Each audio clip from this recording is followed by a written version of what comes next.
સુરતમાં ફ્રોડના રૂપિયા સગેવગે કરતી ગેંગ પકડાઈ છે। વેસુની હોટલમાં સાયબર ક્રાઇમની રેડ। ફ્રોડ કરનારી ગેંગના 6 આરોપી ઝડપાયા। લોભામણી સ્કીમો આપી લોકો સાથે ઠગાઈ કરતા હતા। ઠગાઈના રૂપિયા યુએસડીટીમાં ટ્રાન્સફર કરતા હતા। યુએસડીટી ચાઇનીઝ ગેંગને મોકલવામાં આવતી હતી।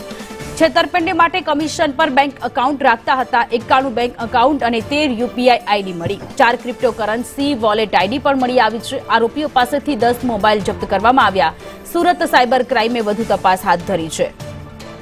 તો સુરતના વેસુની હોટલમાંથી સાયબર ક્રાઇમે રેડ પાડી છે। ફ્રોડના રૂપિયા સગેવગે કરતી ગેંગની ધરપકડ કરવામાં આવી છે।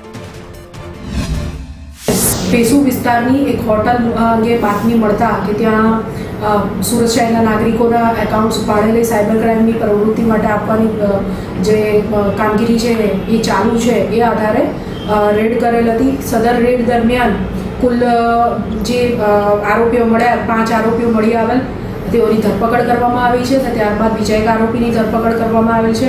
એ જોતા કુલ 6 આરોપીઓની હાલ ધરપકડ કરવામાં આવી છે, જેમાં શિવમ પ્રતાપસિંહ મૂળ રહેવાસી આઝમગઢ યુપી, ધર્મારામ કેમારામ ચૌધરી મૂળ રહેવાસી જોધપુર રાજસ્થાન, મોહમ્મદ બાદશાહ ઉર્ફે શાફિર મૂળ રહેવાસી કટિહાર બિહાર અને હાલ ગુજરાતમાં સુરત શહેરમાં।